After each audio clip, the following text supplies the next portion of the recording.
కనికరము సమాధానము ప్రేమ దేవదేవుడు మనందరి పట్ల సమృద్ధిగా కుమ్మరించునుగాక. ఈరోజు వాక్య ధ్యానము నిమిత్తము హెబ్రీ రాసిన పత్రిక 6వ అధ్యాయము 3 నుండి, దేవుడు సెలవిచ్చిన ఎడల మనం అలాగూ చేయదము. ఒకసారి వెలిగింపబడి పరలోక సంబంధమైన వరమును రుచిచూచి పరిశుద్ధాత్మలో పాలువారై దేవుని దివ్యవాక్యమును రాబో యుగ సంబంధమైన శక్తుల ప్రభావము అనుభవించిన తరువాత తప్పిపోయిన వారు తమ విషయములో దేవుని కుమారుని మరలా సిలువ వేయచ్చు బాహాటముగా ఆయనను అవమానపరుచున్నారు. గనుక మారు మనసు పొందినట్లు అట్టి వారిని మరలా నూతన పరచుట అసాధ్యం. ఇట్లనగా భూమి తన మీద తరచుగా కురియు వర్షమును త్రాగి ఎవరి కొరకు వ్యవసాయము చేయబడునో వారికి అనుకూలమైన పైరులను ఫలించుచు దేవుని ఆశీర్వచనము పొందును. అయితే ముండ్ల తుప్పలను గచ్చ తీగలను దాని మీద పెరిగిన ఎడల అది పనికిరానిదని విసర్జింపబడి శాపము పొంద తగినదగును, తుదకది కాల్చివేయబడును. దైవంచి అందరు కళ్ళు మూసుకుందాం. దేవుడు వాక్కు ద్వారా నీతో నాతో మాట్లాడాలి. ఆయన వాక్కు మనల్ని ప్రతి ఒక్కరిని తాకాలి. ప్రభా నాతో మాట్లాడాను, ఇంతవరకు కీర్తన ద్వారా మాతో మాట్లాడావు, నీ వాక్యం బ్రతికించేదని మాట్లాడావు, నీ వాక్యం ఆదరించేదని మాట్లాడావు, నీ వాక్యం బలపరచేదని మాట్లాడావు.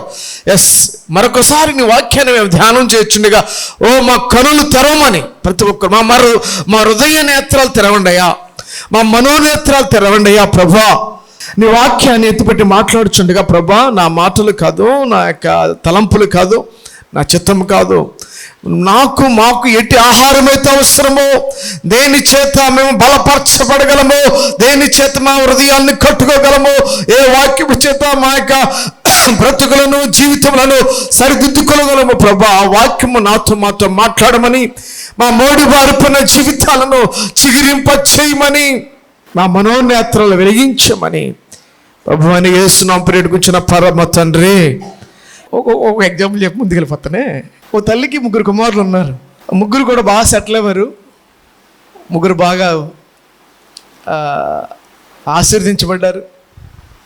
ముగ్గురు ఆ తండ్రి చనిపోయాడు, తల్లి మాత్రమే ఉంది. ఒక రోజుని ముగ్గురు కూడా ఆయా దేశాలకు వెళ్ళిపోయారు. ముగ్గురు కూడా ఆయా ఫారిన్ కంట్రీస్ వెళ్ళి సెటిల్ అయిపోయారు.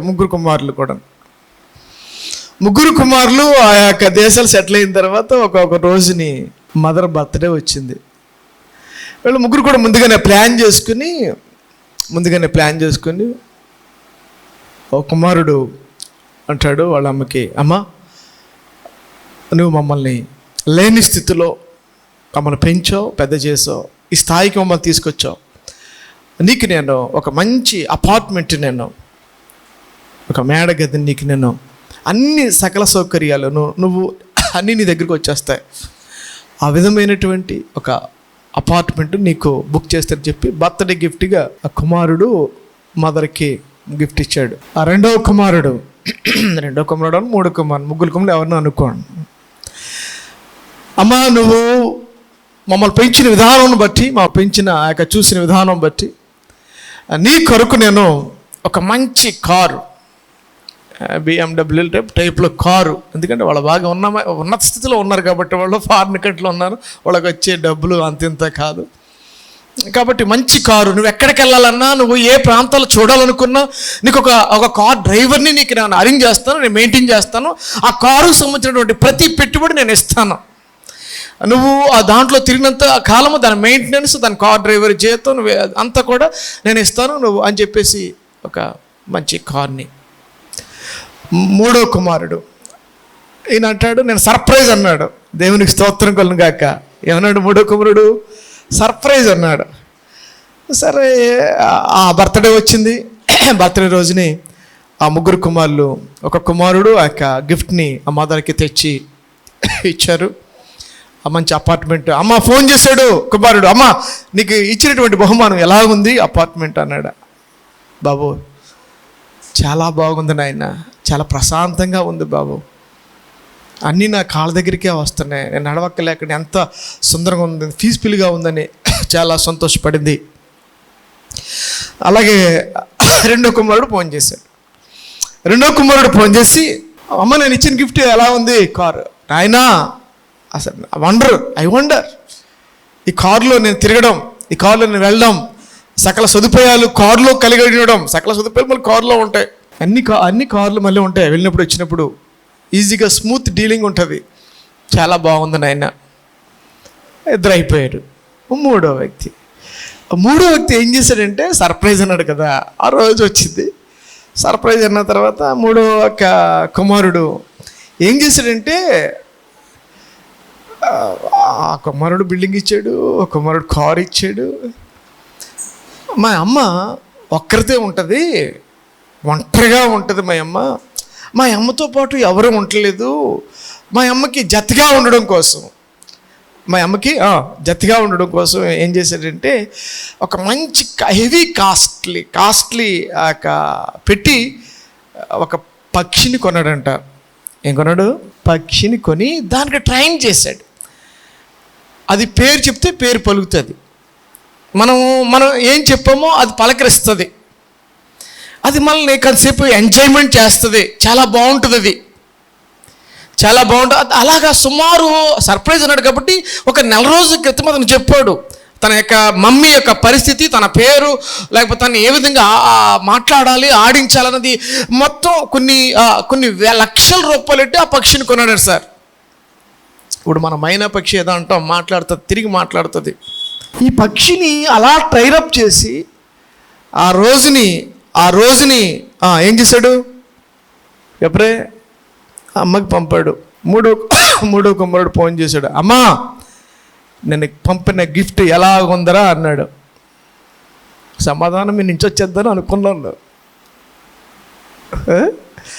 మూడో కుమారుడు ఫోన్ చేసి, అమ్మా నేను పంపిన గిఫ్ట్ ఎలా ఉందంటే, అమ్మ అన్నది నువ్వు పంపిన గిఫ్ట్ చాలా టేస్ట్గా ఉందరా అన్నదంట. అర్థమైందా? అర్థం కాలేదా?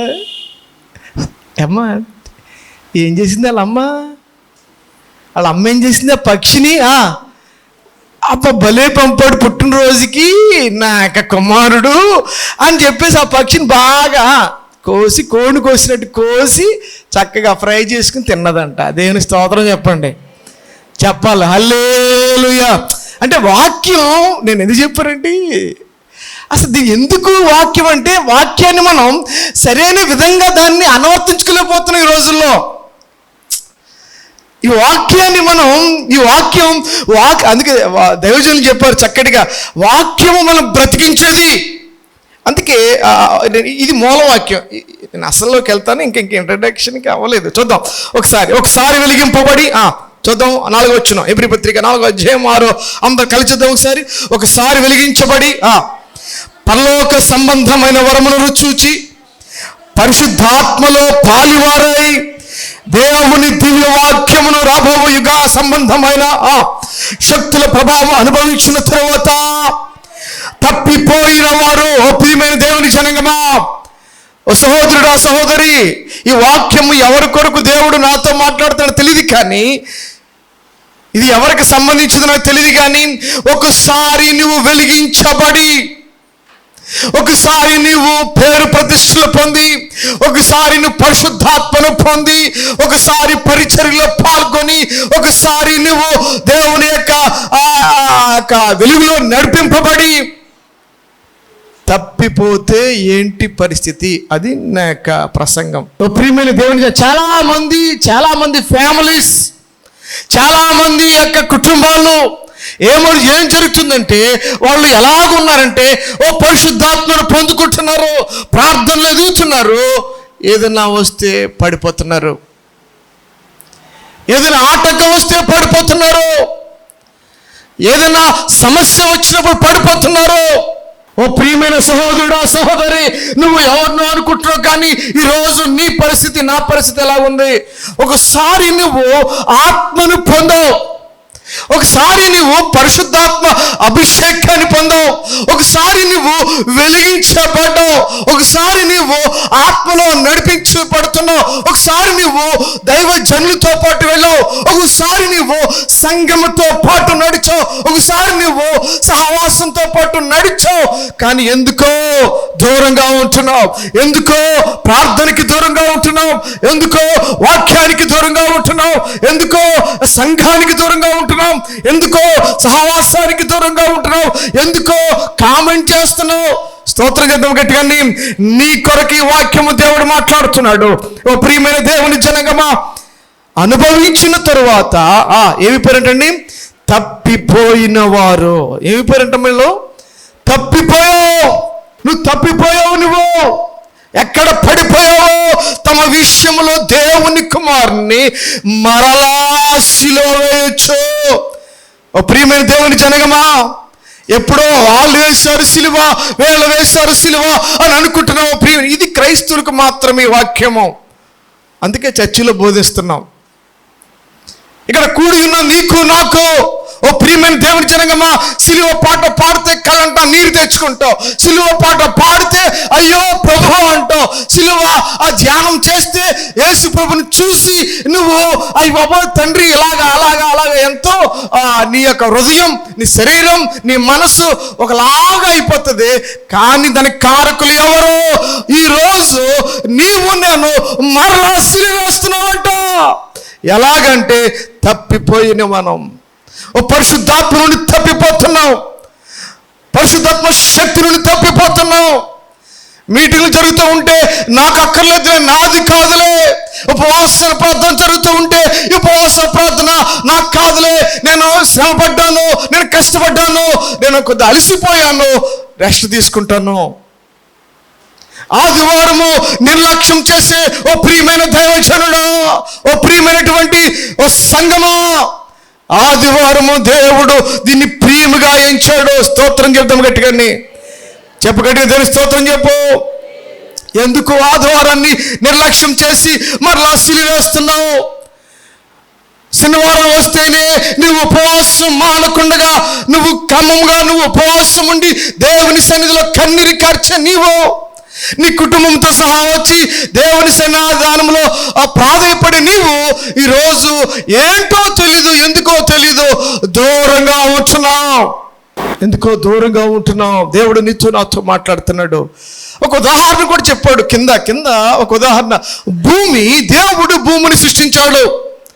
ఈ భూమిని సృష్టించిన తర్వాత ఆ వాక్యము చేత ఈ భూమిని నింపాడు. అనగా వాక్యం అంటే వర్షం వచ్చి ఆ యొక్క భూమిని ఎప్పుడైతే తాకిందో ఈ భూమి వర్షించి, ఈ భూమి పెకలించి ఆ చెట్లు మొలవడానికి అనుకూలమైనటువంటి దాన్ని ఏర్పాటు చేసుకుంది ఈ భూమి. దేవుడు ఈ భూమిని చూసినప్పుడు అంటున్నాడు, అబ్బా నేను ఈ భూమిని సృష్టించాను, మంచి ఫలాలు ఇచ్చే భూమిగా ఇది తయారైందని చూసి దేవుడు సంతోషించాలని ఆశిస్తున్నాడు. ఈరోజు దేవుడు నిన్ను నన్ను, అయ్యో నా బిడ్డను నేను సృష్టించాను, నా బిడ్డకి నేను ఆరోగ్యం ఇచ్చాను, నా బిడ్డకి నేను సంతానాన్ని ఇచ్చాను, నా బిడ్డకి నేను మంచి బిడ్డలను ఇచ్చాను, నా బిడ్డగా మంచి ఉన్నతమైన స్థితిని ఇచ్చాను. కానీ ఎందుకో ఏం కాస్తున్నాయి? కారు ద్రాక్షలు కాస్తున్నాయి. ఆ భూమి అంట కిందంటాడు, అయితే ముండ్ల తుప్పలను గచ్చ తీగలను దాని మీద పెరిగిన ఎడల అది పనికి రానిదని చెప్పాలి, పనికి రానిదని విసర్జింపబడి శాపము పొంద తగును తుదకది. ప్రియమైన దేవుని జనగమా, ఈరోజు చాలా కఠినంగా మాట్లాడుతాం నీతో నాతో కూడా. దేవుడికి ఇచ్చిన జీవితము విలువైన జీవితము, ఒకే ఒక జీవితము, చిన్న జీవితము. Do you know?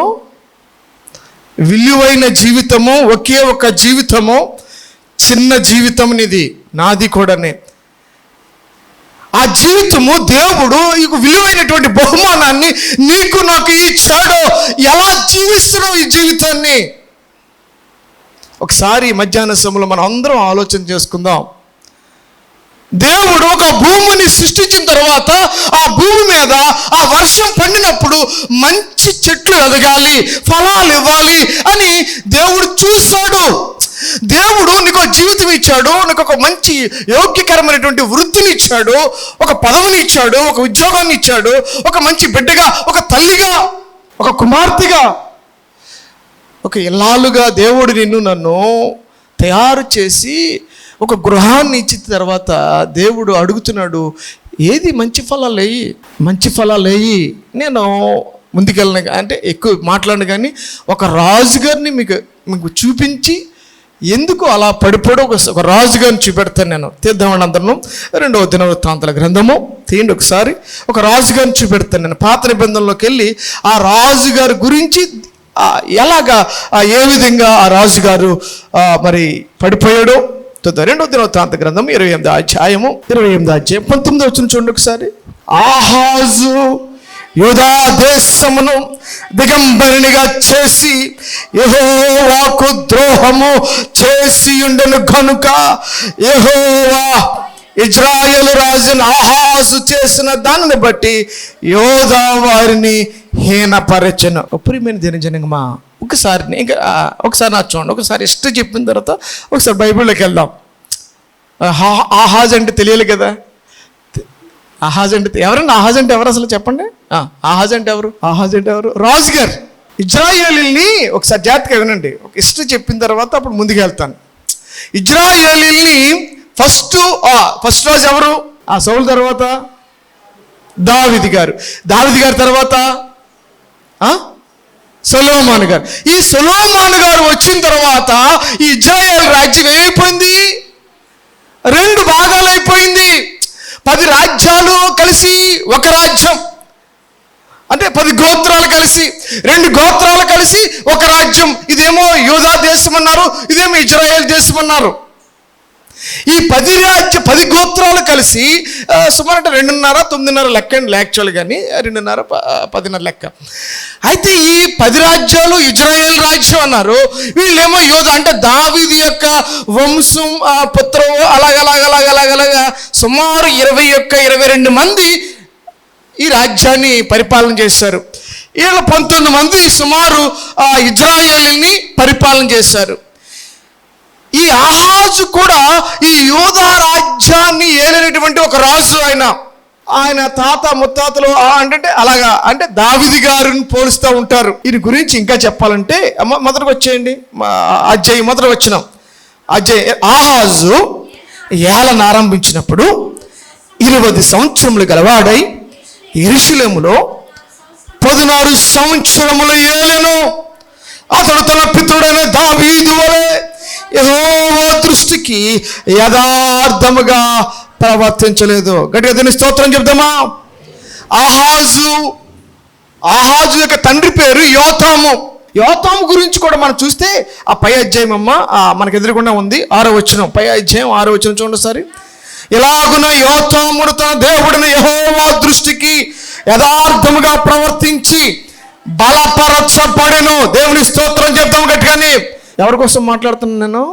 ఆహాజు అన్నాడు సరే. ఆహాజు ఎవరంటే ఆయన ఒక పెద్ద రాజుగారు. ఆయన తండ్రి యథార్థవంతుడు, నీతిమంతుడు, నీతిగా బ్రతికినవాడు. మరి తండ్రి ఏ విధంగా వెళ్ళాలో కుమారుడు కూడా అదే విధంగా వెళ్ళాలి కదా. దేవుడు నిన్ను ప్రేమించి నిన్ను హెచ్చించి, నీ కుమారుని ప్రేమించి నిన్ను హెచ్చించి ఒక రాజుగా చేశారు. నీ తండ్రిని చూసినప్పుడు నీ తండ్రి ఎలా ఉన్నాడంటే యథార్థంగా ఉన్నాడు. అంతేకాదు మనం బైబిల్లో ఎప్పుడు పోల్చినా కానీ, ఏ రాజును పోల్చినా కానీ దావీదుతో పోల్స్తాడండి ఎప్పుడైనా సరే. మీ బైబిల్ చరిత్ర హిస్టరీ చూసినప్పుడు అటు యెరోబోముతో పోలుస్తాడు, ఇటు దావీదుతో పోలుస్తాడు. చెడ్డోడేమో ఆయన, మంచివాడేమో ఈయన.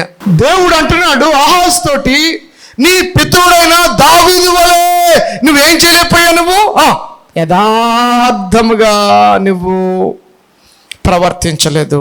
యెహోవా దృష్టికి యథార్థముగా ప్రవర్తించలేదు. చెప్పండి ఒకసారి, యథార్థముగా ప్రవర్తించుట. చెప్పండి ఒకసారి. ఒక దేశము దిగంబరిగా మారిపోయింది. ఎవరిని బట్టి చెప్పండి? ఎవరిని బట్టి? రాజుగారిని బట్టి. ఒక దేశము దిగంబరిగా, ఒక ఆభరణ భూషితురాలుగా ఉండవలసిన దేశము, సమాధానము సుఖముగా ఉండవలసిన ఈ దేశము ఏమైపోయిందంటే చక్కటి పరిపాలన కొనసాగించాలి, కానీ ఈనాడు ఈ దేశం దిగంబరిగా అయిపోయింది. దిగంబరిగా అంటే అమ్మా ఇంకా దాన్ని అర్థం మనం చెప్పక్కర్లేదు. అవమానం, సిగ్గు, వస్త్రహీనత. ఏంటి ఒక రాజుగారు, ఇప్పుడు నిన్నగాక మొన్న జరుగుతుందండి నేపాల్. ఏం జరుగుతుంది సార్? నేపాల్ సంగతి తెలుసు కదండి. ఏమైంది? ఆ ప్రధానమంత్రి గారిని ఏం చేస్తున్నారు వీళ్ళు? అమ్మా ఆ ప్రధానమంత్రి గారిని ఏం చేశారు తెలుసా? ప్రధానమంత్రిని, ఆ మంత్రుల్ని పరుగు ఏమైంది? దేవుడు నీకు ఇచ్చినటువంటి ఆ రాజ్యం ఏం చేస్తున్నావు నువ్వు? దేవునికి అప్పచెప్పాలి కదా. దేవుని పక్షాన నువ్వు నిలబడి న్యాయము తీర్చాలి కదా. దేవుని పక్షాన నువ్వు నిలబడి వారందరినీ దేవునితో త్రిప్పాలి కదా. పేరు నువ్వు యోధా గోత్రం నుంచి వచ్చిన వాడవు, దావీదు వంశం నుంచి వచ్చిన వాడవు, నీ పేరు ప్రతిష్టలు చాలా గొప్పవి.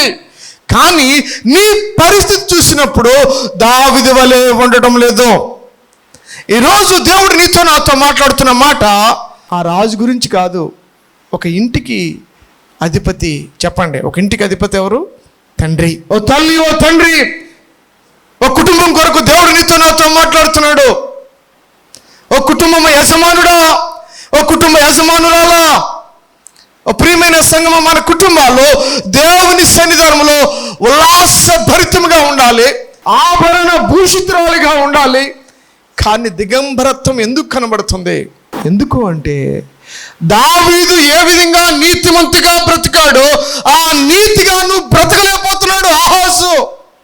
ఆహాజు ఎలా బ్రతకాలంటే నా తండ్రి యథార్థంగా బ్రతికాడు, దేవుని సన్నిధానంలో యథార్థంగా ఉన్నాడు, యథార్థంగా ప్రార్థన చేస్తున్నాడు, నేను కూడా ప్రార్థన చేయాలి. దేవుని స్తోత్రం చదువు గట్టిగాని.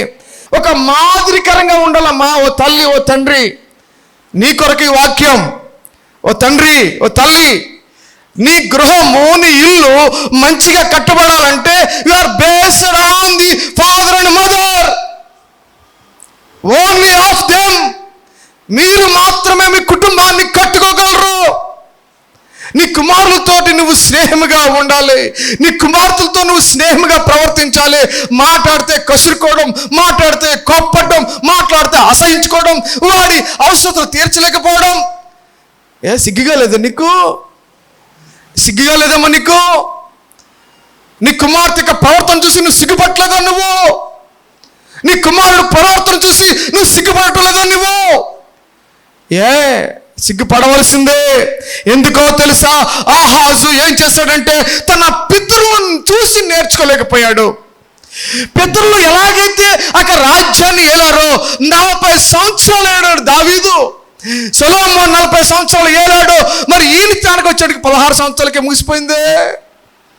16 సంవత్సరాలతో క్లోజ్ అయిపోయింది. నువ్వు అంతకన్నా ఎక్కువగా రాజ్యాన్ని ఏలాలి కదా. నీకు ఇచ్చిన స్వాస్థ్యము, దేవుడు నీకు ఇచ్చినటువంటి టాలెంట్, దేవుడికి ఇచ్చిన బహుమానాన్ని దేవుని సన్నిధానంలో వాడి మన కుటుంబాన్ని బలపరచుకోవాలి కదా. ఎందుకు బలపరచుకోలేకపోతున్నావు అంటే నేను ఏం చేస్తానంటే మన పితరులు చేసిన ప్రార్థన చేయలేకపోతున్నాం. మన పితరులు అనుసరించినటువంటి ఆ త్రోవ మనం నడవలేకపోతున్నాం. మీరు అనుకుంటున్నారు మా నాన్న చాలా త్రాగబోతాడండి, మా అమ్మ చాలా తిరిగిపోతే. ఫిజికల్గా మాట్లాడలేదు నేను. మన ఆత్మీయ తండ్రి, దేవుని స్తోత్రం చెప్పగట్టుగానే, చెప్పమ్మ గట్టిగాని హల్లెలూయా. ఇక్కడ ప్రార్థన జరుగుతుండగా నేను ప్రార్థన చేయలేకపోతున్నావు? వాక్యంలో ఎందుకు ఏకీభవించలేకపోతున్నావు? ఓ ప్రియమైన దేవుని జనాంగమా, రోలు మోడలుగా నేను మన కుటుంబాలని కట్టుకుందుము గాక. స్తోత్రం చేద్దాము గట్టిగాని. ఓ ప్రియమైన తల్లి, తండ్రి, మన కుటుంబాలు బాగుపడాలని దేవుని ఉద్దేశం. ఎందుకంటే ఎన్నో చూస్తున్నాం మనం. నేను చెప్పక్కర్లేదు, ఎన్నో చెప్పొచ్చు. నేను కోకొల్లో చెప్తాను. నేను కుటుంబాల కోసం చెప్పమంటే 3 ఆడపిల్లలు అంతే కదా. మీ ఎప్పుడు కదా హైదరాబాద్ తిరిగినారు. ఆ 3 పిల్లలు ఎంత ఉన్నారండి. ఒక అమ్మాయి ఎంత ఉంది, ఒక అమ్మాయి ఎంత ఉంది, ఒక అమ్మాయి ఎంత ఉంది. 3 బండి మీదకి వచ్చేసి పెట్రోల్ చేసి కాల్ చేశాడు సార్. ఏ తండ్రిని చేస్తాడా? వారం రోజులు అయింది కదా. బండేసి నొక్కిచ్చి కళ్ళు ఎదురుగుండగా అక్కన కాల్చేస్తుంటే చెల్లెలిద్దరు చూస్తున్నారు. పెట్రోల్ వేసి పోసి కన్న కూతుర్లండి ఎంతమంది తెల్లు తమ కుమారుల్ని ప్రేమ కోసం బలి చేసేయట్లేదు. నీ వయసు ఎంతో, అసలు నీ వయసు ఎంతో? ఎదిగిన కుమారులు నీ ఎదురుగుండా ఉన్నారు, ఎదిగొచ్చిన కుమార్తెలు నీ ఎదురుగుండా ఉన్నారు, నీ ఇంట్లో ఉన్నారు. నువ్వు చేసే పాప పని ఏంటి? నీకు బాధ కలగట్లేదా? నీకు ఎలాగ మన కుటుంబాలు అభివృద్ధి చెందగలవు? ఎలాగ మన బిడ్డలకి మనం రోల్ మోడల్గా ఉండగలం? ఎలాగ మన బిడ్డల్ని మనం పెంచుకోగలమో తల్లి ఓ తండ్రి. దేవుడు, ఇది చాలా బాధాకరమైనటువంటి ఈ ప్రసంగం చేయడానికి బాధపడుతున్నాను నేను నిజంగా. ఎందుకు పరిశుద్ధాత్మ దేవుడు అదే చెప్పమన్నాడు కూడా చెప్తున్నాను నేను. అదే చెప్పంటున్నాడు. నేను నిజంగా ఉపాసం ఉన్నాం కాబట్టి ఏదో దేవుడు ఏది పలకాలనుకుని వచ్చాను నేను. అలాగే ఓ ప్రియమైన దేవుని జనంగా మన కుటుంబాల్లో ఓ తల్లి ఓ తండ్రి, నీ కుటుంబము నా కుటుంబము బాగుపడాలంటే మన ఆత్మీయ తండ్రి కానీ, మనల్ని నడిపించేవాళ్ళు కానీ, మనకు వాక్యం చెప్పేవాళ్ళు కానీ, లేకపోతే వాక్యంలో ఉన్నటువంటి ఎవరైతే ఉన్నారో వారిని ఆదర్శంగా తీసుకుని మనం బ్రతుకుతాము గాక. గట్టిగా దేవుని స్తోత్రం చెప్తావు ఒకసారి గట్టిగాని. రెండు చేతులు దేవుని స్తోత్రం చెప్పు. ప్రభువా, నేను తప్పిపోయాను, నేను పడిపోయాను నాయన, నా కుటుంబాన్ని నేను కట్టుకోలేకపోతున్నాను అన్నయ్య. బాధ లేదా? కన్నీరు లేదా నీకు? ఎదిగొచ్చిన పిల్లలు ఉన్నారు, వారి భవిష్యత్తు ఉంది, వారి వివాహ కార్యక్రమాలు ఉన్నాయి, వారి యొక్క ఫ్యూచర్ ఉంది, వారికి ఉద్యోగాలు, వారు నిలబడాలి వాళ్ళ మీద వాళ్ళు. చక్కగా కార్యక్రమాలు చక్కబెట్టిన స్థితిలో ఉండవలసిన నీవు, అహాజు రాజు కూడా అదే పరిస్థితి. ఈరోజు అహాజు రాజు తన రాజ్యాన్ని ఎలా కట్టుకోవాలంటే ఒక ఉన్నతమైన దానిగా కట్టుకోవాలి. కానీ దేవుని గ్రంథంలో ఎలా లెక్కించబడిందంటే, యెహోవా దృష్టికి యథార్థముగా చెప్పాలి, యథార్థముగా ప్రవర్తించలేదు. యెహోవా దృష్టికి నీవు నేను యథార్థముగా ప్రవర్తించుదుము గాక. తల్లి తండ్రి, నీవు నేను మన బిడ్డలకి ఒక రోల్ మోడల్గా ఉందము గాక. భయంకరమైనటువంటి కొడుకు చెడిపోడండి, త్రాగుబోతండి, మాట అంటలేదండి. కొడుకు భయంకరంగా త్రాగుతున్నాడు సార్. చెడు వేసనాలు అన్నీ ఉన్నాయి సార్. జోదం ఆడుతున్నాడు సార్ అన్ని. ఇంకా ఈ కొడుకు మారడు, నాకు ఈ కొడుకు పరిస్థితి ఇంతే అని బాధపడుతుంది తల్లి. నా కొడుకు ఎప్పుడు మారుతాడు? ఒక్కడు కాదండి అతనికి ఉంటా. అంత పాపమే, అంత వ్యామోహమే, అంత కామంతో కళ్ళు మూసుకుపోయి నడుస్తున్నాడు. అందరూ ఆ తల్లిని అంటున్నారు, తండ్రిని అంటున్నారు. కానీ ఆ తల్లి ప్రార్థన చేయడం మానలేదు. దేవుని స్తోత్రం చెప్దామా. ఆ తల్లి ఏంటి, నేను దేవుని సన్నిధిలో కన్నీరు కారుస్తున్నాను, నేను దేవుని సన్నిధిలో ఘోషాడుతున్నాను, నేను దేవుని సన్నిధిలో ప్రాధాన్యపడుతున్నాను. ఏంటి ప్రభు, నా కొడుకు పరిస్థితి ఏంటి? ఇలా చెడిపోయాడేంటి? బాప్తిసం తీసుకున్నవాడే, రక్షణ పొందినవాడే, చర్చికి వస్తున్నవాడే, కానీ ఏమైపోతుంది ఈ భక్తి, ఏమైపోతుంది ఈ ప్రార్థన అని చెప్పేసి ఆ యొక్క భార్య భర్త ఇద్దరు కన్నీరు కార్చిన తర్వాత ఆ యొక్క వ్యభిచారం ఉండి త్రాగుబోతూనే ఉండి తల్లి కన్నీటి ప్రార్థన మార్చింది ఆయనే అగస్టిన్ గారు. దేని స్తోత్రం చేద్దాం గట్టిగానే. అగస్టిన్ గారు సార్ ఎంత దుర్మార్గుడు, ఎంత పాపాత్ముడు, ఎంత కామందుకరుడు పుస్తకాల్లో ఉంటుంది. ఆయన పుస్తకాల్లో ఉంటుంది. మానకండి. నీ బిడ్డల కొరకు ప్రార్థన చేయడం మానొద్దు. దేవుని స్తోత్రం చెప్పగట్టుకని. నీ బిడ్డల కొరకు కన్నీరు కార్చడం నువ్వు మానొద్దు. ఎందుకంటే నీ కుటుంబము రక్షణ పొందిన కుటుంబము, నీ కుటుంబము వెలిగించబడిన కుటుంబము, నీ కుటుంబము పరిశుద్ధాత్మతో నింపబడిన కుటుంబము. మనం పడిపోతున్నామేమో, మన కుటుంబాన్ని కట్టుకోవడంలో ఓ తల్లి ఓ తండ్రి ఎక్కడ జారిపోతున్నావో ఒకసారి ఈ మధ్యాహ్న సమయంలో సరి చూసుకుందాం గాక. నంత దేవుని స్తోత్రం చెప్పిన గట్టిగానే. ఎక్కడ విశ్వాసంలో పడిపోతున్నావు, ఎక్కడ తప్పిపోతున్నావు? యెహోవా దృష్టికి ఏంటండి సార్ అసలని? దావీదుని పోల్చాడు అంటే ఇక్కడ మనం ఒక భక్తుల పనులని మనం ఆదర్శంగా తీసుకుని వారి ప్రకారంగా నడుచుకుందాము గాక. ఇక్కడ ఎవరైతే భక్తి పనులని మరి దైవజనులు మాట్లాడుతున్నారో, ప్రసంగికులు మాట్లాడుతున్నారో వాళ్ళని మనం ఆదర్శంగా తీసుకోవాలి సార్. అప్పుడు మన జీవితాలు బాగుపడతాయి. దావీదుని దావీదుతో పోల్చాడు. ఆహాజుని దావీదుతో పోల్చాడు. నువ్వు దావీదుగా లేవయ్యా, నువ్వు దావీదుగా ఉన్నటువంటి ఆ యథార్థత నీలో కనబడటం లేదు. ఏం చేశాడు మరి ఈయన? కిందకి రండి, ఆయన ఏం చేశాడో చెప్దాం. కిందకి రండి ఒకసారి. అతడు 2వ వచనం, 28 2వ వచనం. అతడు ఇజ్రాయేలు రాజ్యుల మార్గమందు నడిచి బయలు దేవత రూపములుగా పోత విగ్రహములు చేయించెను. మరియు అతడు బెన్ హిన్నోము లోయందు ధూపము వేసి ఇజ్రాయేలు ఎదుట నుండి యెహోవా తోలివేసిన జనముల హేయ క్రియలు చెప్పున తన కుమారులను అగ్నిలో. ఇదే భాగం ఇంకోసారి చూపించాను నేను. 2వ రాజుల గ్రంథం 16వ అధ్యాయం చూడండి ఒకసారి. 2వ రాజుల గ్రంథము 16వ అధ్యాయము తీండి ఒకసారి. సేమ్ ఉంటుంది మనకి. 2 సార్లు దాన్ని, 2 సార్లు కాదు సార్, ఇదే వాక్యాన్ని 3 సార్లు బైబిల్ గ్రంథం రాయబడ్డది. 16వ అధ్యాయం 2వ రాజుల గ్రంథము చదువు ఒకసారి మొదటి నుంచి. 322 పేజీ. రెమల్యా కుమారుడైన పెకహు ఏలుబడిలో 17వ సంవత్సరం ముందు యోధారాజు అనే యోతాము కుమారుడైన ఆహాజు ఏలన ఆరంభించను. ఆహాజు ఏలన ఆరంభించినప్పుడు 20 ఏండ్ల వాడే యెరూషలేమునందు 16 సంవత్సరం ఏలును. తన పితరుడకు దావీదు తన దేవుడిని యెహోవా దృష్టికి నీతిగా ప్రవర్తించినట్లు అతడు ప్రవర్తింపక ఇజ్రాయేలు రాజులు ప్రవర్తించినట్లు ప్రవర్తించను. అతడు ఇజ్రాయేలు ముందర నిలవకుండా యెహోవా వెళ్ళగొట్టిన జనులు చేసిన హేయమైన క్రియలు చేయించు తన కుమారుని అగ్నిగుండములో ఇంకా ఉంది. మరియు అతడు ఉన్నత స్థలముల్లోను కొండ మీదను సమస్తమైన పచ్చని వృక్షముల క్రిందను బలులు నర్పించు ధూపము వేయచ్చు వచ్చాను. ఎవరండి చేసే పని? చెప్పాలి. ఎవరండి చేసే పని? మాట్లాడాలి. అమ్మా, ఎవరు చేస్తున్నారు? దేవుడి చేత అభిషేకం పొందినటువంటి ఒక రాజు.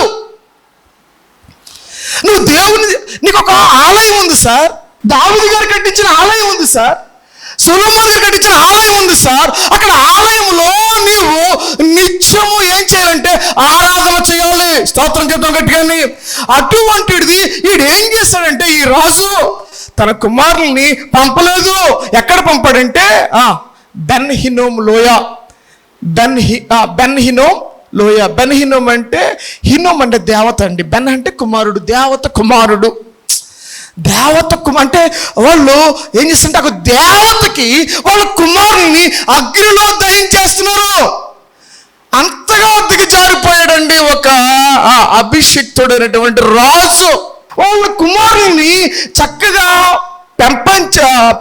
పెంచుకోవలసినటువంటి ఆ రాజు తన కుమారుల్ని ఏం చేశాడో తెలుసా? ఏంటి? ఒక దేవతకి ఏం చేశాడమ్మా? ఒక దేవతకి తన కుమారుని అగ్నిలో దహించేశాడంటే ఎంత భయంకరమైన పాపం.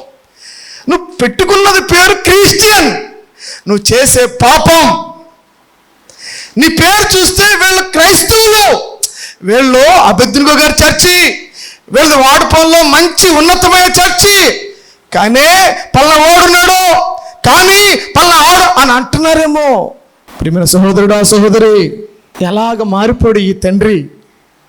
ఒక రాజ్యాన్ని చక్కగా కట్టుకోవాల్సిన తండ్రి, ఒక కుటుంబాన్ని చక్కగా కట్టుకోవాల్సిన తండ్రి తన కుమారుని సహితము అన్య దేవతలకి బలు అర్పించే చోటకి, విగ్రహాల చోటకి, విగ్రహ అర్పితమైన చోటకి, విగ్రహాలు పూజించడం, వాటిని తినడము. ప్రియమైన దేవుని జనంగమా, నీకు నాకు నువ్వు సమాజంలో ఏ విధంగా బ్రతుకుతున్నావు? నువ్వు వాళ్ళు చేసే క్రియలు. అందుకే నేను చదివించాను ఆ హెబ్రీ గ్రంథంలో మొదట వచ్చిన చూడండి. మొదట వచ్చిన హెబ్రీ గ్రంథంలో మన మూలవాక్యంలో మొదటి వచ్చిన చదవండి ఒకసారి. మూల గ్రంథంలో మొదట వచ్చిన నిర్జీవ క్రియలను విడిచిపెట్టి ఉందమ్మా. మొదట వచ్చిన చదువు. కాబట్టి నిర్జీవ క్రియలను విడిచి, అది ఏం చేయాలంటమ్మా? నిర్జీవ క్రియలు విడిచిపెట్టుదుము గాక. ఒక రాజుగారిని దేవుడు ఈ మధ్యాహ్న సమయంలో జ్ఞాపకం చేస్తున్నాడు. ఒక రాజుగారిని దేవుడు మనం ముందు పెట్టాడు. ఏంటంటే, ఏం చేశాడంటే, దేవుణ్ణి ఆరాధించవలసిన సమయంలో ఆరాధించకుండా దేవుని యొక్క కుటుంబంతో రావాల్సిన నీవు నీ కుమారులతో సహా ఏమవుతున్నావంటే వేరే వేరే చోట్లకి వెళ్ళడం. క్రైస్తవ సమాజంలో ఉన్నటువంటి ఆ ఆచారాలు, ముఖ్యంగా మ్యారేజ్ విషయంలో కానీ, ఆ గృహం విషయంలో కానీ, మనలో ఉన్నటువంటి ఆ యొక్క వచ్చేస్తున్నాయి కదా ఆచారాలు, విసర్జించుదుము గాక. అది కొద్ది కష్టమేనండి మరి, ఎందుకంటే ఎప్పటి నుంచో వచ్చేస్తున్నాయి. ఈ అకస్మాత్తుగా ఈ మారాలంటే ఈ వాక్యము బాధపడుతుంది. వాక్యం బాధపడదు, వాక్యం చెప్పడానికి బాధపడాలి, అనుసరించడానికి బాధపడాలి. కొన్ని ఆచారాలు, కొన్ని అలవాట్లు అక్కడి నుంచి వచ్చింది తప్ప క్రైస్తవుల నుంచి వచ్చినవి మాత్రం కాదు. వాటిని మనం ఏం చేస్తామంటే దైవవిద్యల్ని అనుకూలంగా మనం చేసుకుంటున్నాం. ఒకవేళ అలా చేయకపోతే ఈ సంఘం కాదు, వేరే పాస్ట్ గారు ఉంటారు, మనకి వేరే సంఘాలు ఉంటాయి. వాళ్ళంతా ఖాళీగా ఉన్నవాళ్ళు ఎవరైనా వస్తారో చేస్తారో చూస్తారో చేసేస్తారు. సంఘం కొన్ని సంఘాలు పాస్ట్గా నడిపించడం, సంఘం పెద్దలు నడిపిస్తారు. స్తోత్రం చెప్పండి గట్టిగా, చెప్పండి అబ్బా. ఎవరు నడిపిస్తారు? వాళ్ళు ఎలాగంటే అలా నడుచుకోవాలి పాస్టర్ గారు, లేకపోతే అక్కడి నుంచి తీసేస్తారు అతన్ని. ఎన్ని కష్టాలు పడతారు పాస్టర్ గారులు, నాకు తెలిసే విషయం. ప్రజెంట్ వాళ్ళకు అనుకూలమైన బోధలు చేయాలి, వాళ్ళు అన్నట్టుగా నడవాలి, వారు అన్నట్టు చెయ్యాలి. చేయవలసిందంటే ప్రార్థన చేయాలంటే అక్కడ చెయ్యాలి, ఆ ముహూర్తం రోజున వెళ్ళాలంటే వెళ్ళవలసిందే, ఆ కటింగ్ చేయాలంటే కటింగ్ చేయాలి, అన్నీ చేయాలి. మార్చుకోలేకపోతున్నాం. ఈ యొక్క ఎలా వచ్చిందంటే ఆహాజు పరిస్థితి కూడా అదే పరిస్థితి. రెండవది నేను చెప్పేది ఏంటంటే, మనము దేవునికి ఏం చేయాలి, మన బిడ్డలను లేకపోతే మన కుటుంబాలని దేవుణ్ణి ఆరాధించడానికి తీసుకుని వెళుతాము గాక. అంతే తప్ప బయట వాటికి కానీ లేకపోతే బయట ఆచారాలకు కానీ వాటికి ప్రోత్సహించకుండా ఉందుము గాక. ఇంచుమించుగా మనం మన కుటుంబాలు విగ్రహార్థం కానీ వెళ్ళవు, కానీ ఇంకా కొంత అలవాటు అయిపోతుంది బాబు, ఎక్కువ అవుతుంది. ఇప్పుడు మర్చిపోకండి, ఇప్పుడు ఆ తత్వం ఏదైతుందో ప్రజెంట్ చాలా వరవడిగా నడుస్తుంది అది. అందుకంటాడు, అంత్యకాలంలో నేను విశ్వాసిని కనుగొందునా. చెప్పండి, ఏమన్నాడు? అంత్యకాలంలో నేను విశ్వాసిని కనుగొందునా. మన విశ్వాసాన్ని పడిపోకుండా, జారిపోకుండా, నువ్వు వారిని చూసి వీరిని చూసి వాళ్ళు బాగున్నారు, ఈయన కూడా అలాగనుకున్నాడు. ఈ ఆహాజరాజు ఏమనుకున్నాడంటే, నేను చదివాను, మీకు చూపెడతాను ఒకసారి. తీయండి 2వ దినవృత్తాంత గ్రంథము, తీయండి ఒకసారి 28వ అధ్యాయము. ఏమనుకున్నాడంటే ఆహాజరాజు, చదువు ఒకసారి 28వ అధ్యాయము 23వ వచనం చదవండి. 23, ఎట్లనగా సిరియా రాజుల దేవతలు, సిరియా రాజుల దేవతలు వారికి సహాయము చేయుచున్నవి కనుక వాటి సహాయము నాకును కలుగునట్లు నేను వాటికి బలులు అర్పిస్తాను. సిగ్గులేదండి నీకు? ఎంత దారుణం సరిది.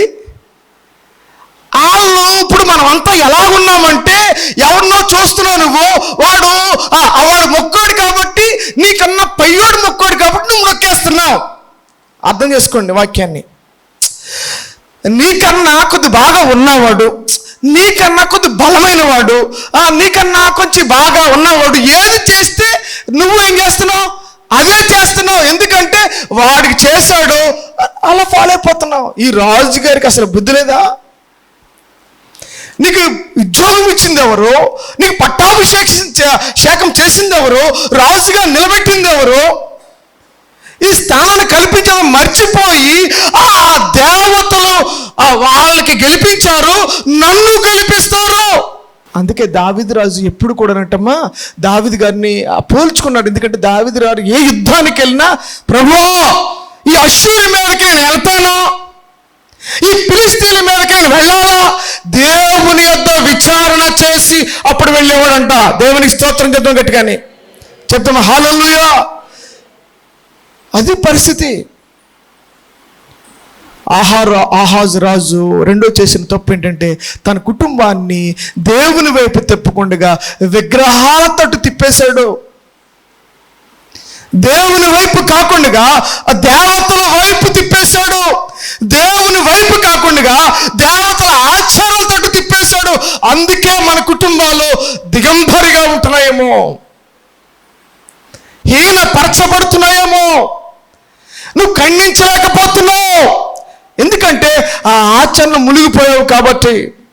నీ బిడ్డను నువ్వు గద్దించలేకపోతున్నావు. మనం కూడా అదే పరిస్థితిలో ఉన్నాము కాబట్టి. ప్రియమైన ధనంజయంగా మనం వెళ్ళిపోతాను ముందుకి. ఆ మూడో లక్షణం, మూడోది చూద్దాం ఒకసారి. మూడో చూద్దామా ఒకసారి. మూడో దానికి వచ్చేద్దామా. 5వ వచనం 16 2 రాజుల గ్రంథము 16 5వ వచనం. 16 5వ వచనం. సిరియా రాజైన చదవండి ఒకసారి. సిరియా రాజైన రెజీమును, ఇజ్రాయేలు రాజైన రెమల్యా కుమారుడు పెకహును యెరూషలేము మీదకి యుద్ధమునకు వచ్చి అక్కడున్న ఆహాజు పట్టణమును ముట్టడి వేసిరి. చాలా 6వ వచనం. ఆ కాలమందు సిరియా రాజైన రెజీను ఎలాతును మరలా పట్టుకుని సిరియన్ల వంశము చేసి ఎలాతులో నుండి యోధా వారిని వెళ్ళగొట్టగా సిరియన్లు ఎలాతు పట్టణం వచ్చి కాపురం ఉండిరి. నేటి వరకును వారు అచ్చటనే ఉండిరి. 28 5వ వచనం. 28 5వ వచనం. 2వ దినవృత్తాంత గ్రంథము 28 5వ వచనం. అందుచేత అతని దేవుడిని యెహోవా అతని సిరియా రాజు చేతికి అప్పగించెను. సిరియన్లు అతను ఓడించి అతని జనులో చాలా మందిని చెరపట్టుకుని దమస్కునకు తీసుకుని పోయి అతడును ఇజ్రాయేలు రాజు చేతికి అప్పగింపబడును. ఆ రాజు అతన్ని లెస్సగా ఓడించెను. 3వ పాయింట్ చెప్తాను నేను. 3వ పాయింట్ ఏంటంటే, నీకు కష్టం వచ్చింది, ఆపద వచ్చింది. ఇప్పుడు ఇజ్రాయేలు ఈ దేశం మీదకి, యూదా దేశం మీదకి సిరియన్లు వచ్చేసారు, రెజీన్ వచ్చేసాడు. అలాగే ఇజ్రాయేల్ రాజున్న పెరాహు ఇద్దరు వచ్చేసారు సార్. ఇద్దరు ఇప్పుడు ముట్టడి వేస్తున్నారు. శత్రు దాడి వచ్చింది. ఇప్పుడు ఏం చేయాలి? ఇప్పుడైనా కానీ అతను ఏం చేయాలి? ప్రభువా, ఆయన అన్ని సన్నిధానంలోకి రావాలి. వద్దా చెప్పండి ఒకసారి. ఆపద వచ్చింది, చెప్పాలి. ఏం చేశారు? ఆపద వచ్చింది, శ్రమ వచ్చింది. ఏం చేయాలి నువ్వు? చెప్పాలి. ఏం చేయాలి నువ్వు? నేను దేవుని దగ్గరికి రావాలి, దేవుని సన్నిధానములు అడగాలి, దేవుని దగ్గర విచారము చేయాలి. ఈరోజు మన కుటుంబాల్లో అది తక్కువ. ఎందుకంటే ఇతను బట్టే అనిపించింది నాకు. ఈయన ఏం చేశాడో తెలుసా? వెంటనే పక్కన ఉన్నటువంటి ఎవరు కోరిపెట్టేశాడు? చదువుదాం ఆ మాటలు. ఏం చేద్దాం? ఆ మాటలు చూద్దాం ఒకసారి. 20వ వచనం. అష్షూరు రాజు అయిన తిగ్లత్పిలెసరు అతని యొద్దకు వచ్చి అతని బాధ పరిచెను, కానీ అతన్ని బలపరచలేదు. అష్షూరు రాజు చేతి దగ్గరికి వెళ్ళిపోయాడు. అయ్యో, నేను ఆపత్కాలంలో ఉన్నాను, నేను శోధలో, నువ్వు వచ్చి నన్ను రక్షించయ్యా అని చెప్పేసి ఏం చేస్తే వేరొక రాజు దగ్గరికి వెళ్ళి బ్రతిమాలుతున్నాడంట. ప్రియమైన దేవుని జనాంగమా, నీకు ఆపద వచ్చినప్పుడు, నీకు శ్రమ వచ్చినప్పుడు నువ్వు వెళ్ళవలసింది నీ పక్కోళ్ళు ఎవరైతే బలంగా ఉన్నారో వాళ్ళ దగ్గరికి కాదు, రావాల్సింది ఎవరి దగ్గర రావాలి? దేవుడి దగ్గరికి వచ్చేది గాక. స్తోత్రం చెప్తాం గట్టిగాని. ఈయన దేవుడి దగ్గరికి వెళ్ళలేదు. ఈయన దేవుడే ఈయన దగ్గరికి వచ్చాడు. స్తోత్రం చెప్పు గట్టిగాని. ఈయనేమో దేవుణ్ణి ఆశ్రయించట్లేదు, ఎవరినెవరినో ఆశ్రయిస్తున్నాడు. వెంటనే ఈయన కాలంలో ఎవరు అనుకుంటున్నారు? అసలు ప్రవక్త ఎవరు? యెషయా గారండి. ఈయన పరిపాలన చేసేటప్పటికి ప్రవక్త ఎవరు? యెషయా గారితో దేవుడు మాట్లాడాడు. యెషయా పెద్ద ప్రవక్త కదా. బైబిల్ అంతటికి ఎవరండి ప్రవక్తలు? పెద్ద ప్రవక్తలు యెషయా. ఈ యెషయా గ్రంథము 7వ అధ్యాయము చూడండి ఒకసారి. ఎవరు వచ్చేసారు? యెషయా గారితో దేవుడు మాట్లాడాడు ఈయన గురించి. యెషయా గ్రంథము 7వ అధ్యాయము చదువు ఒకసారి. చదువు, మొదటి నుంచి చదువు ఒకసారి. యోధా రాజైన ఉజ్జియా మనవుడు యోథా కుమారుని ఆహాజు దినములలో సిరియా రాజైన రెజీను, ఇజ్రాయేల్ రాజైన రెమల్యా కుమారుని పెకహును యుద్ధము చేయవలని యెరూషలేము మీదకు వచ్చిరి, కానీ అది వారి వలన కాకపోయాను. మరి 3వ వచనానికి అప్పుడు యెషయాతో ఇలా సెలవిచ్చాను, ఆహాజును ఎదుర్కొంటకు నీవును నీ కుమారుడైన చాకిరే మార్గం. 4వ వచనం వచ్చే భద్రము సుమి, నిమ్మలించుము, పగరాయుచున్న ఈ 2 కొరకంచు కొనలకు అనగా రెజీనును సిరియన్లు రెమల్యా కుమారులు అను వారి కోపకని జడికము, నీ గుండె అవిసనీయకము. గట్టిగా దేవుని స్తోత్రం చేద్దాం గట్టిగాని. దేవుడే నీ దగ్గరికి వచ్చి మాట్లాడుతున్నాడు. వాక్యము నీ దగ్గరికి వచ్చి హెచ్చరిస్తూ ఉంది. నువ్వు నా దగ్గరికి తిరుగు, నీకు అపాయం రాదు, నీకు శోధన కలగదు, నీకు ఏ రోగం అంటుకోదంటే నీకు అసలు విశ్వాసం లేదు. నీకు దేవుడి మీద నమ్మకం లేదు కాబట్టి ఆ కార్యాలు మనం చూడలేకపోతున్నాం. గమనించండి విషయాన్ని. ఆ రోజు కూడా అంతే, యెషయా ద్వారా ఆహాజుతో దేవుడు మాట్లాడాడు. అయ్యో, వాళ్ళని చూసి ఎందుకు నువ్వు భయపడుతున్నావు? నీ శత్రువుని చూసి నేను నీకు తోడుగా ఉన్నాను కదా అంటే, ఇతను అసలు దేవుడిని నమ్ముకోకుండా దేవుడిని విసర్జించేసి దేవుడికి దూరంగా వెళ్ళిపోయి హేయమైన క్రియలన్నీ చేసిన అతనితో దేవుడు మాట్లాడుతున్నాడు. అప్రియమైన దేవుని జనాంగమా, ఈరోజు నువ్వెంత పాపమైనా సరే, ఎంత దుర్మార్గుడైనా సరే, దేవుని వాక్యము నీతో మాట్లాడుతుండగా సరి చేసుకుందాము గాక. వాక్యము నిన్ను సంధించినప్పుడు మనం ఏం చేయాలమ్మా? వాక్యం మనం సంధించినప్పుడు ఏం చేయాలి? సరి చేసుకుందాము గాక. అలాగా దావీదు సరి చేసుకున్నాడు. దావీదు కూడా తప్పు చేశాడు. దావీదు తప్పు చేసి దావీదు ఏం చేశాడంటే ఆ చూడకున్న దృశ్యాన్ని చూశాడు. ఎప్పుడైతే నాతాను ప్రవక్త వచ్చి దావీదుని హెచ్చరించాడో దావీదు పశ్చాత్తాపడ్డాడు. దేవుని స్తోత్రం చెప్పు. దేవుని వాక్యము నిన్ను హెచ్చరిస్తున్నప్పుడు నీవు నేను పశ్చాత్తాపడదుము గాక. ఎవరైతే పశ్చాత్తాపడతారో దేవుని సన్నిధానికి వచ్చి దేవుడు పరిశుద్ధాత్మతో వాళ్ళు నింపబడుదురుగాక, వారి కుటుంబాలు ఆశీర్వదించబడుగాక. అంతే తప్ప కొన్ని హృదయాలు ముద్దు మారిపోతాయి. వాత వేయబడిన మన సాక్షి అంటే నాకు కాదు, అది వేరే ఒకళ్ళకి, ఇది నేను కాదు, అది వాళ్ళకి, ఇది ఇలాగే చెప్తాడు, ఈయన వాక్యం ఇలాగే ఉంటుంది. ఇది వాత వేయబడిన మనసాక్షి. వాళ్ళకి ఎంత గోకున చర్మ స్పర్శ ఉండదు వాళ్ళకి. నువ్వు ఎన్ని చెప్పు, ఎంత వాక్యం చెప్పు, ఎంత ఆత్మతో నింపబడు, ఏమీ పక్కలింపు ఉండదు. అటువంటిది బ్రతుకు ఆహాజు రాజు బ్రతుకు. ఒక చెడ్డ రాజు, రాజు పేరుకి మాత్రమే, కానీ ఒక చెడ్డ రాజు. ఏం చేశాడో తెలుసా? ఆపద వచ్చింది, అపాయం వచ్చింది, శోధన వచ్చింది. ఇద్దరు రాజులు వచ్చి నీ మీద పడుతున్నప్పుడు, అయ్యా నేను తప్పు చేశాను, అయ్యా నేను పడిపోయాను, నీకు దూరంగా ఉన్నాను, నన్ను క్షమించయా, నా పాపాన్ని నేను ఒప్పుకుంటున్నాను, నేను చేసిన పాపాన్ని క్షమించిన ఆయన అని కాళ్ళు వేళ్ళు పడితే బాగానే ఉండేది. అది మూడో తప్పు. పడలేదు, విన్నాడు, వెళ్ళిపోయాడు, అంతే. ఏం కానట్టుగా ఉన్నాడు. నాలుగో తప్పు. నేను ముగించేస్తాను. నాలుగో చెప్పి నేను ముగించేస్తాను. చూద్దామండి ఒకసారి. నాలుగోది ఏంటంటే మూల వచ్చాను, ఒకసారి కిందకు వచ్చేద్దామా? రాజుల గ్రంథంలో ఉంటుంది, 2వ దినవృత్తాంత గ్రంథంలో కూడా ఉంటుంది. ఒకసారి 16వ అధ్యాయము 7వ వచనం చూడండి ఒకసారి. ఇట్లుండగా ఆహాజు యెహోవా మందిర సంబంధమైనటువంటి, రాజనగర సంబంధమైనటువంటి సామాగ్రిలో కరబడిన వెండి బంగారము తీసుకొని అష్షూరు రాజునకు కానుకగా పంపి. ఎంత దారుణం అండి! ఎంతగా దిగజారిపోయాడు సార్, ఎంతగా దిగజారిపోడండి. ఒకసారి చేతి ధరిస్తుందని చెప్తాము. వేళ ఉంటారు, రేపు పొద్దున్న చనిపోతావు, నీకైతే శాశ్వతం కాదు. పట్టిపోతాడా ఆ సింహాసనాన్ని? పట్టిపోతాడు అతను. ఏమన్నా ఆహాజు, నువ్వు దేవుని మందిరానికి సమకూరుస్తావా, దేవుని మందిరంలో పట్టిపోతావా? చెప్పాలి. ఈ సంఘం చూసినాక అదే ఆశ్చర్యం వేస్తుంది. ఇక్కడ అంతా కూడా దేవుని సంఘాన్ని సమకూర్చే సంఘం. స్తోత్రం చెప్దాం. దేవుని మందిరానికి కట్టుదము రండి అని జనులు నాతో అనగా నేను ఎంతో సంతోషించాను. దావీదు మహారాజు అతను కట్టలేకపోయాడు, కానీ దేవుని మందిరానికి అనేక సామానాన్ని సమకూర్చాడు. అందుకే దావీదు రాజును అన్నాడు, నా హృదయానుసారుడైనటువంటి మనుషుడు దావీదు. సొలొమోను చేత కట్టబడింది ఎంతో బంగారం, ఎంతో వెండి, లేకపోతే మంచి మంచి దూలాలు, లెబానోను దేవదారు దూలాలు కలిగినటువంటి ఆ సుందర శృంగారమైనటువంటి ఆ దేవాలయంలో ఆ బంగారపు వస్తువుల్ని ఏం చేయాలి? వాటి ద్వారా దేవుణ్ణి ఏం చేయాలి? స్తుతించాలి.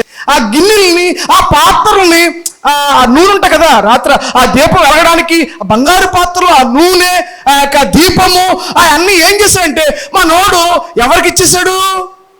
అష్షూరు రాజు చేతికి ఇచ్చేసాడు. ఎందుకంటే ఆడు ఈడి మీదకి రాకుండా ఉండడం కోసం కానుకలు పంపేశారు. అసలు దావీదు రాజు గారు సొలొమోను దగ్గరికి ఏమో మిగతా రాజు అంతానేమో అందరు రాజులనేమో దావీదు గారికి సొలొమోను గారికి ఏమో కానుకలు తీసుకొచ్చేస్తే ఇంక అసలు ఏం చేసుకోవాలో తెలియకుండా వచ్చేసినాయండి కానుకలు. అలాగుండాలా లేకపోతే దేవుడి సన్నిధానంలో ఉన్నటువంటి ఈ యొక్క ఉపకరణాలన్నీ కూడా స్తోత్రం చెప్పండి ఒకసారి. కొన్ని వస్తువులు దేవుని సన్నిధానంలో ఉండవలసిన నీ ఇంట్లో ఎందుకున్నాయి? దేవుని సన్నిధానంలో ఉండవలసిన వస్తువు నీ ఇంట్లో ఎందుకుంది అంటే మనకి జాగ్రత్త, పాస్టర్ గారికి జాగ్రత్త లేదు. మళ్ళీ ఈ డైలాగులు ఏంటి తెలుసా? అసలు పాస్టర్ గారు ఏం పట్టించుకోరు, అసలు అవన్నీ అక్కడ వదిలిపెట్టి నువ్వేంటి పట్టివారు నిన్ను అంటే పాస్టర్ గారు చూడరు కాబట్టి, పాస్టర్ గారు అన్ని మెయింటైన్ చేసుకోలేరు కాబట్టి ఈ వస్తువు పట్టుకుని ఇంట్లో పెట్టేసుకుంటావా? దేవుని సన్నిధానంలో ఉండవలసిన ఉపకరణాలు దేవునికే ఉపయోగించుకుందాము గాక. అవసరమైతే వచ్చి పెట్టాలని ఒకటి తెచ్చి, అయ్యో అక్కడ వదిలేశారు సార్, అక్కడ వస్తువు అక్కడ ఉండిపోయింది, బయట వదిలేశారు, లోపల పెట్టు అని పెట్టించాలా? లేకపోతే కళ్ళు పూసుని వెళ్ళిపోవాలా? ఆ మంద కాదని వెళ్ళిపోవాలా? అది దేవుడిది కదా, దేవుని వస్తువు కదా, దేవుడి కొరకు ఉపయోగించబడిన సామానం కదా. ఓ ప్రియమైన దేవుని జనంగమా, మన వాళ్ళంతా కూడా మంచి వాళ్ళేనండి, చెడ్డోళ్ళని ఏమన్నా అన్నా అసలు. అటువంటి వారిగా మనమంతా ఉందుముగాక. నేను ఒక రాజుగారి కోసం మాట్లాడుతాను. రాజుగారు ఏం చేస్తాడంటే తను కాపాడుకోవడం కోసం దేవుడి సన్నిధానంలో గోజాడడం మానేసి ఆ ఉపకరణాలను తీసుకెళ్ళి బయటోడికి అమ్మేశాడు. ఆ దేవత ఆ స్తంభాలకి బలిపెట్టలు కట్టాడు, బయటకు పట్టుకెళ్ళి. ఇంత పనికి మాలిన చెడ్డ రాజు ఏమైపోయాడు తెలుసా? ఇతని సైన్యాన్ని ఒక్కరోజే కింద చదవండి, 150,000 మంది పురుషుల్ని యవ్వనస్తులు చంపేశారు. ఒక రాజ్యంలో అటువంటి స్త్రీలని చంపబడ్డారు. సార్ ఇతను కూడా తీసుకుని పట్టుకెళ్ళిపోయారు. ఇతను సింహాసనం ఎగిరిపోయింది, రాజు ఎగిరిపోయాడు, ఇతను బందీగా చేరిపోయాడు.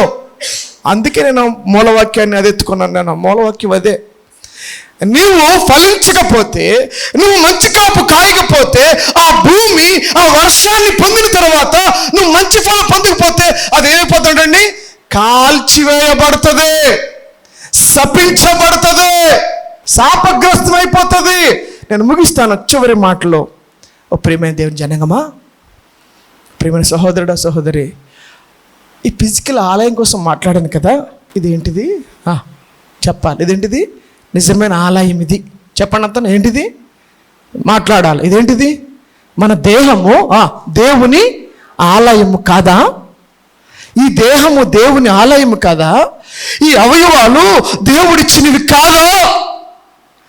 ఈ అవయవాల్ని ఎవరికి సమర్పణ చేస్తున్నావు అని అడుగుతున్నాను ఈ మధ్యాహ్న సమయంలో. నేను ఈ దేహము దేవుని ఆలయమై ఉన్నది.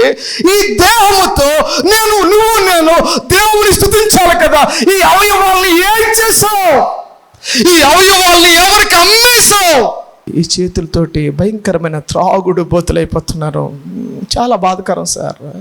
ఈరోజు యవనస్తులను భయంకరంగా పట్టి పీడించే భయంకరమైన వ్యసనం త్రాగుడు. మరీ చెప్తున్నాను, మనిషి ఆడలతో సహా ఈ సమాజం నాశనం అయిపోతుంది. దేవుని వాక్యము అసలు ఏంటి? అసలే ఆడ మగోళ్ళు యవనస్తులు ఈ త్రాగుడు ఏంటి సార్? ఇదివరకు అండి ఎవరన్నా తాగితే కేకలేసి ఉండి, ఇప్పుడు అలా కాదు సార్, చాలా అఫీషియల్గా తాగుతారండి. దేవుని స్తోత్రం కొలడం కాక. బ్రాండెడ్ అది తాగాలంట, అది తాగితే కొంచెం ఆరోగ్యం ఉంటుందంట, ఇది ఎంజాయ్మెంట్ అంట, ఇది పార్టీ అంట, ఇది వారానికి ఒకసారి లేకపోతే బర్త్డేకో అప్పుడు తాగుతారంట వీళ్ళు. సిగ్గులేదా నీకు? ఈ అవయవాల్ని మనము దేవుని చేత ఏం చేస్తామండి? విలువ పెట్టి చెప్పాలి. మనం అంతా మనం ఎవరు సార్?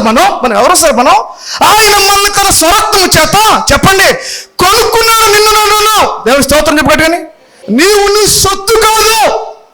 నువ్వు వన్స్ టైం బాప్తిసం పొందినప్పుడు, వన్స్ మారు మనసు పొందినప్పుడు ఆయన రక్తము చేత మనం అంతా కూడా ఆయన కొనేసుకున్నాడు నిన్ను.